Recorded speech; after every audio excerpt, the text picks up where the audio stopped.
Hello everybody! Right, so it's time for me to do my May wrap up, and yeah, I read quite a bit in May. I read 25 books.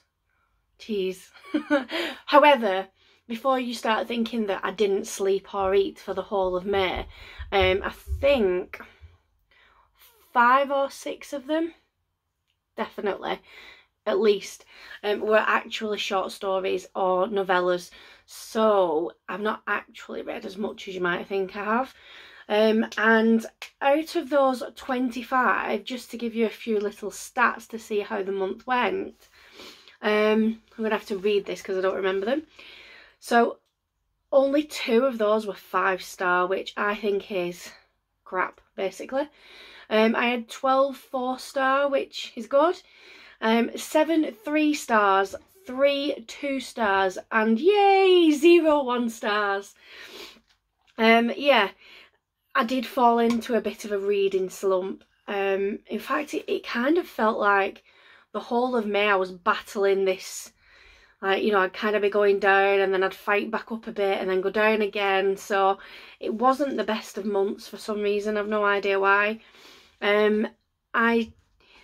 I did read, the first book I want to tell you about is, I did read The Ballad of Songbirds and Snakes, which is Susanna Collins' latest one. It's the prequel to The Hunger Games. Everybody and anybody has heard of it. But I'm not going to talk to you about that one in this video because I've done a whole separate reading vlog for that, and that is going to go up shortly in the next few days. And then I also took part in the Mentalhealthathon readathon that was being hosted by Nicole from A Beautiful Chaos of Books. And I did like a mid-month mini wrap-up of what I'd read so far. So the 4 books that I read by that point for that readathon, I've already talked about in another film, so I'm not going to go into detail here about them. If you are interested, go and watch that. So, but basically, I'll tell you quickly the ratings and what they were. So, The Prison Doctor by Dr. Amanda Brown, I rated this 4 stars. And The Million Pieces of Nina Gill by, Emma Smith Barton. This again was 4 stars. The Curious Incident of the Dog in the Night Time by Mark Haddon. This was a reread for me, and again that was 4 stars. And then I listened to the audiobook of All the Things We Never Said by Yasmin Rahman. Again, another 4-star book. So I know what you're thinking. All them by mid-month, 4 stars, it sounds good. But no, it just wasn't. I don't know what happened. I couldn't concentrate. I couldn't settle on things. I'd start reading a book and then think, oh, maybe I should be reading something else, and or I'd be sat reading and my mind would be going, well, maybe we should do this, or I've got this to do, and I just couldn't focus for some reason. So the other books that I want to tell you about, so the first one is What Lies Between Us by John Marrs, and that I rated 5 stars. It was absolutely amazing. I'll be honest, despite owning 2 of John Marrs' books for quite some time, I haven't ever read any of them. So this was my first book of his to read, and I absolutely loved it. Yeah, and definitely I will be pushing his books further up my TBR, you know, and get to them as soon as I can. I really enjoyed his writing style.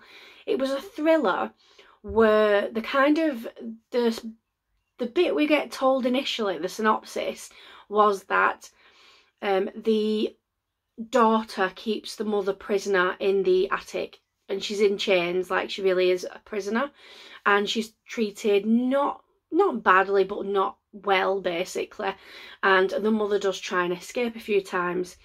So that's all you know going in, and the whole story then becomes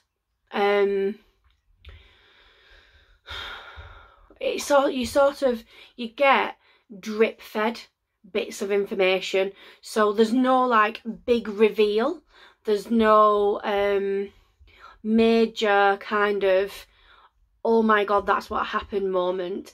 it definitely was like, as you're going along in their daily life of how they are living with the mother as prisoner and the daughter with whatever she's doing, you get drip fed bits of information as to how they ended up in this situation. And by the end of it, I mean, there is an absolutely shocking twist towards the end. Like, I did not see that coming at all. But by the end of it, you kind of understand things from both sides. So you understand the things that the mother did and why she did them, and you can kind of see how she made those decisions and they just kind of went wrong. But then you can also see from the daughter's side of things how she felt and how she was impacted and why she felt the need to, you know, punish her mother. But yeah, that is one I would definitely recommend. And the only other 5-star book that I read this month was called A Bit of a Stretch by Chris Atkins, and I was sent the arc of this. And I'm so glad that I requested to read it because it was really interesting. Basically, Chris Atkins was a British journalist / filmmaker. He recorded, it was more things like documentaries and exposure type films. So he went out and exposed things like sex scandals, you know, people committing crimes, businesses doing the wrong things, and you know, ironically, he got himself caught up in tax evasion. He wasn't the one committing tax evasion, but he knew that his films were being used in a way to help other people evade tax, basically. So investors, on the paperwork, it would show that they were investing, for example, £100,000, but in reality they were only investing 20,000. So then that 80,000 was written off as, you know, a charitable donation or an investment, and really it had never actually happened. So he was caught out, and for his part and his knowledge of somebody committing that crime, he was then sent to prison. And this is somebody who's very middle class, white, privileged, well educated, got a good support network, that kind of thing. So he's not the average prisoner that you would think of when you think, you know, when you think of a person in prison. He's not the person you would immediately come to mind. So it's about his experience in prison, and initially it's quite funny in, you know, that kind of black humour type of way, in that, you know, some of the things that he's experiencing, and he's just like, oh my god, what, you know, like the showers and having to, you know, share a cell where there's a toilet and his cellmate is having a crap whilst he's just sat on his bed and they're in the same room, and just, you know, things like just basics of everyday prison life that he has to try and get his head around. So yeah, but then he progresses as he makes friends in jail, and as he takes on more roles and responsibilities, and at some point he becomes what they call a listener. And basically this is somebody trained by the Samaritans to offer sort of counselling / suicide prevention type stuff. So he gets trained along with a few other prisoners, and any time that a prisoner is really struggling with their mental health or they need to speak to somebody urgently, the prison guards would come and get whichever listener was on shift that day, and they would then go and speak to the person and provide that immediate mental health support. And so he comes across people who are quite psychotic at times, there's self-harm going on. He ends up speaking to people who've just attempted suicide, things like that, and it's quite horrific, really. And basically what the point of the book is that he wants to expose prison life and how the system just it's just not fit for purpose. Basically, it's not, you know, the systems that they've got in place and the processes, they just aren't feasible. They don't work for what they need to do, and basically prisoners are suffering and not just suffering, but it's quite inhumane treatment. That, yeah, these are people who've committed a crime and they deserve to be punished, but then again, you know, they don't deserve to be treated like absolute scum. So yeah, it was a very eye-opening book and very interesting. And then for the 4 stars, the first one is Q by Christina Dolka, not sure. She's the author who wrote Vox.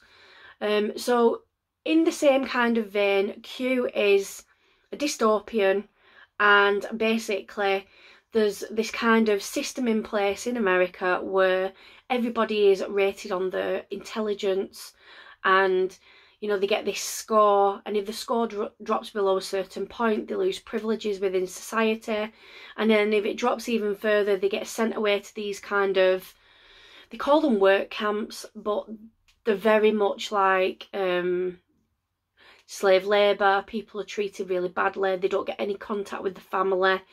They're just kind of taken out of society basically and left to do, you know, all these menial things. Now, in this story, the main character, her daughter fails her test, and she is then sent away to one of these work camps. So what the mother then does is she purposefully fails her test the next day so that she can be sent away to the camp with her daughter, and she can try and rescue her or improve the situation or whatever she wants, you know, whatever she's got in her head. So basically we just kind of follow that story where the mother gets sent to the work camps and her trying to find out where her daughter is, trying to improve things, trying to escape, etc. And she comes across evidence that other horrible things are happening, experiments are going on, medical trials, things like that, and she is trying to expose it all basically. And I haven't done a very good job of explaining this book, and it's because if I say too much, it gives away the whole story. So, yeah, that was a 4-star for me. I really, really enjoyed that, and it's making me want to get on with Vox, because I did have it on my TBR anyway, but I think definitely, again, same as John Mars, this author now is being pushed higher up the priorities because I really loved the writing in that. And then, I feel a little weird saying this, but okay, so Kayla from Books and Lala, she'd been talking about how she wanted to do a full reread of the Selection series by Kira Cass. Apparently Netflix is releasing the TV programme of it, I think in June, or whether it's only in America in June, or I'm not sure.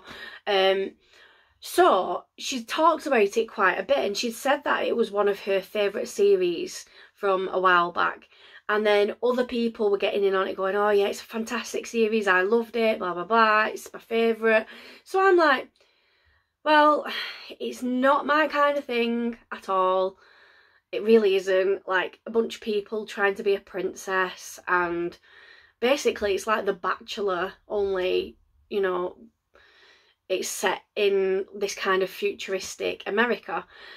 And so it's really cheesy, it's really girly, it's really chick lit type thing.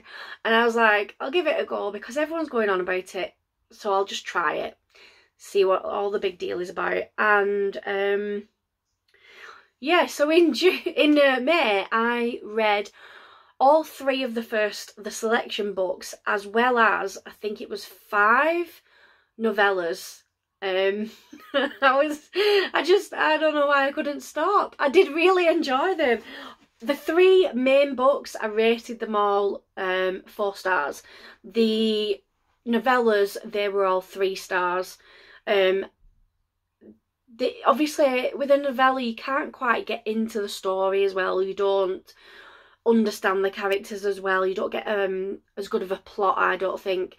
So yeah, so I kind of expected that they would be rated a little lower, but the actual main stories, the main books, where we follow America Singer and Prince Maxon and all the other ladies that are competing to be his wife,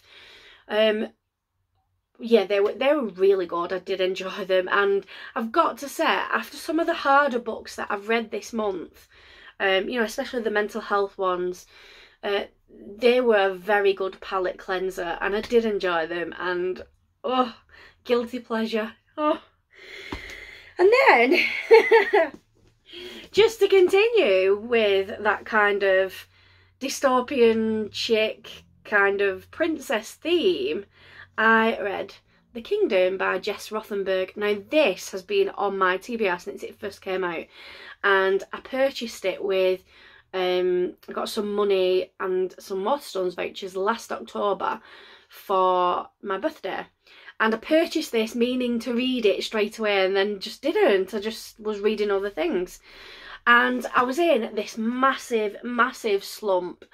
And I was exhausted physically, mentally. I'd been working so hard on my business, homeschooling, everything. And I just, none of the books that I'd planned to read in May right at that moment seemed interesting at all. I didn't want to pick any of them up. So I came downstairs. This is actually under my stairs. It's a little book nook under the stairs instead of a cupboard under the stairs. So I came down here, and it was about, I'm sure it was about 9:30 at night, and I was exhausted, and I literally thought, a book will pop out at me. It will, like, I'll just look through, I'll scan every single spine, the titles, and something will jump out. What jumped out, I don't know if you can see it, but it was The Deep by Nick Cutter, and then this one. And I was like, kind of, which should I choose? And I thought, do you know what? I loved The Truth by Nick Cutter. Absolutely adored that book. It's so gruesome and freaky and weird. But I feel like it would have taken some mental effort, and I didn't have that at the time. So I went for this thinking it would be an easy read. And yes, it was. It was an easy read. But not only was it an easy read, it was really interesting, and I just loved it. I really did. It's dystopian, and the way I want to explain it is like a weird futuristic kind of messed up Disneyland, kind of, basically. I don't know. So basically you've got these AI robot type characters, and they are like a Disney princess within the theme park. And they're in this very futuristic theme park, and they're told, like, they all have personalities, and they are told that the world outside of the theme park is very dangerous. It's like, you know, war-torn, there's savages, there's crimes all the time, people are being killed, there's poverty, everything. And to be honest, there is those things out in the world, even now, but not to the level that these princesses, girls, whatever you want to call them, not to the level what they were told. So basically that was to try and stop them from attempting to leave. And all they literally exist to entertain the guests at the park, and that is it. But then one of them starts kind of getting her own ideas about things. She starts developing her own, you know, kind of more of her own personality. She doesn't want to stick to her programming. She meets a boy, and that kind of changes everything, because he realizes that she's evolving, and he is trying to help her and tell her the way things really are. And you know, I can't say much more because I'll give it away, but it really is, for somebody who's not into stuff like that, I loved it. So I think everybody should just give it a chance, whether you think it's your kind of book or not. Yeah, it really was good. I loved it. And then I read, I guess, another sort of palate cleanser type book. It's Married with Zombies by Jessie Peterson, and again this was chosen the exact same way. I felt in a slump. None of my books looked appealing. I came down to the bookshelves. This jumped out. I'm so glad it did. So it is zombie post-apocalyptic, or like the apocalypse is currently happening when the book first starts. That's when the zombies first arrive. But what is interesting about this one and what's different is that it's it is, again, it's black humour, it's quite funny. So you follow this married couple who are already having marital problems, and they're already going to couples counselling and things like that. So they start off the book arguing over daft little things like who's used all the toilet roll and not replaced it. But then the apocalypse happens and the zombies come, and they end up, they're still like squabbling like a married couple, but they're squabbling over things like who's going to clean the bathroom after they've just smashed a zombie's head in there. So yeah, it is good. I loved the characters in it. They were so relatable. Especially like for me and my husband squabble all the time. I mean, we still love each other, but we've got that kind of like bickering type of relationship where we'll nag each other, but then we don't really mean it deep down. And I definitely related to this couple. I could see us, like this would be me and my husband. And the other thing that I loved about this is that these were average people. They weren't survivalists, they weren't ex-military, they weren't police, they weren't, you know, people who lived off the land, off the grid or whatever. They were just a normal couple with normal jobs in shops, went to counselling, lived in a little flat, and then they had to try and figure out how to survive with the zombies. And it was so much fun. I'm so glad that that jumped out at me. And then we get down to the 3 stars. I only had 2 3-star, well, not 2 3-stars, but if I group all the selection novellas together that were 3 stars, then the only other 3-star that I had was Confessions of a Sociopath by M.E. Thomas. Now, I did try and read this, I'm sure it was back in February, or even earlier than that. I'd started reading it, got to about page 20, and for whatever reason I put it down and didn't pick it back up. So I decided that with it being Mental Healthathon in May, that might be a good kind of opportunity to give it another chance, because I thought it would be along the lines of My Mother the Psychopath. For the life of me, I can't remember the author's name. No. So I thought it would be more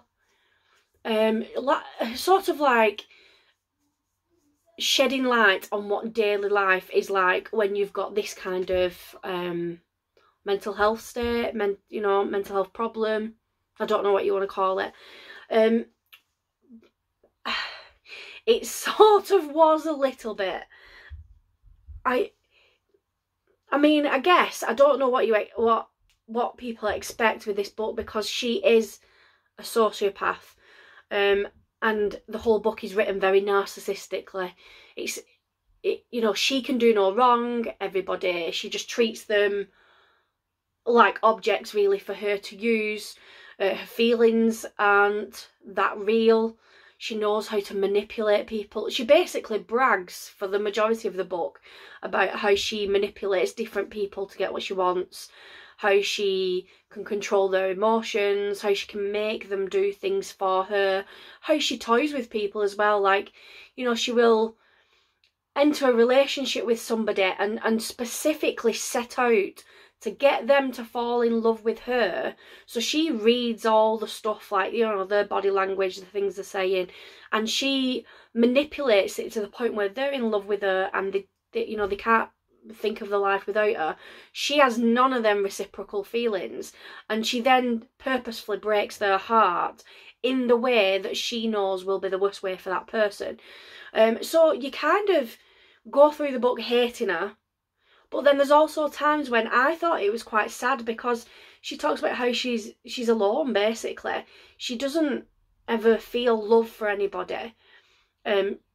And, you know, she wouldn't have children, or she talks about maybe she would, but then what kind of life is she bringing them into? She doesn't stay in jobs for a very, very long time because she can't, because she starts manipulating her, you know, her bosses, her colleagues, and then it all kind of blows up in her face. And I just thought, yeah, she's not a likeable person, and, you know, unfortunately that's not something she can fix, really. But I just found I thought it was sad at the same time, like, this person's got to live their life like that. Yeah. And then One of the 2-star books I read is More Than It Hurts You by Darin Strauss, but I have actually done an entire reading vlog about this, and it was the I can't think what it was called, something about reading my lowest rated book, but I can put a link below for you. Yeah, 2 stars, and I think I was generous giving it that, to be honest. And then the other 2 stars that I wanted to tell you about, the last 2 books, they were both ARCs, unfortunately, and I really hate giving ARCs a bad review because the reputation of the book isn't already out there. And so if I'm amongst the first people leaving reviews and it's a negative one, I think it stands out more than if a book has already got hundreds of reviews and then I leave a negative one. I don't know. I know what I mean. It just feels uncomfortable, I guess. But the first one was called The Vanishing Place by Teresa Emenizer. This was the one where some kind of young adult, late teen, whatever, group of people, 2 lads, 2 girls, they went out on a boat trip and they got kind of lost at sea. They ended up on this kind of island, stranded, the boat was wrecked, etc, etc, and they had no communication, no ways of getting in touch with anybody. And it had very Lord of the Flies type vibes. And then it kind of progressed into some kind of Wilder Girl type vibes where something paranormal, supernatural type of thing is happening. But basically it's about their survival on this island and how they try and get off eventually. So it sounded really, really cool, and it sounded like it was something that I would love. But the issue is, the whole book was written in prose, and if I had realised that initially, I'm not sure I would have requested it, because that's just not my thing. I felt like I couldn't get to know the characters very well. There was no kind of... There was very minimal world building. There was nothing for me to kind of get stuck into. It was just... Like literally the whole book, I read it in about an hour and a half, and yeah, it felt like something that you can kind of read and forget straight away. There was nothing that held me. I couldn't connect with anything because it all happened so fast that by the time you start getting interested in a character, the story's done. Yeah, it wasn't my thing, but the actual storyline was very interesting. I just felt if it would have been written as an actual normal kind of novel, it would have been, you know, far better, I would imagine. But if prose is your thing, then give it a try, because it is interesting. It's just, it wasn't for me, to be honest. And then the other one was Escape from Bad Grades Slave Labour Camp, and this was, it sounded a little bit like Q by Christina Dolce, in that, you know, there's been this kind of law passed where anybody of a certain age, which would be, it's around middle grade, I think he's 14, the main character. Yeah, he's 14. So anybody around that age, if their grades fall below a certain amount, I think it's below 70%, then they get sent away to this kind of bad grades work camp, slave labour camp type thing. And the whole aim of that camp basically is to give the students the experience of seeing the types of manual labour, hard work type of jobs that they can expect to have if their grades are terrible when they leave school. So it sounded quite interesting. So this lad then gets his grades drop, his parents send him away to this camp, and basically it's about his experience at this camp and then his escape. The issue for me, this book drove me crazy because it sounded like it was going to be so good, but the issue was that the characters were not believable at all. Now I know it's not a realistic book, especially when we start off with children being sent to slave labour camps. I know it's not realistic, but it was not believable, and there's a big difference. I think when something's written very well, even if it's not realistic, it can still be believable. Like, you can see that happening at some point in the future, but this just wasn't. And unfortunately, the characters were written, well, I don't know how to explain it, but you could tell it was an adult writing a child character. The way that he spoke about things, the way that he viewed things, his thoughts and his behaviours, they were very adult. They're not how you would imagine a 13, 14-year-old boy thinking about things at all, in the slightest. And then you've got another child that's 13 or 14 offering to get, you know, C4 and grenades and guns and everything to kind of help this lad to escape. And it's like, well, that no 13-year-old child that's, I don't know, it just wasn't. Yeah, I just really struggled with it. I really struggled, and unfortunately I couldn't rate it any higher, and I felt horrible doing that. But yeah, it's just, yeah, I didn't enjoy it at all, so nothing else I could do. And that is, yep, that is all the books that I read in May. So like I said, the other books that I've mentioned but not told you about, they're in other videos. I'll link that below. And thank you very much for listening to me waffle on for so long. I will see you shortly with another video. Stay safe. Bye.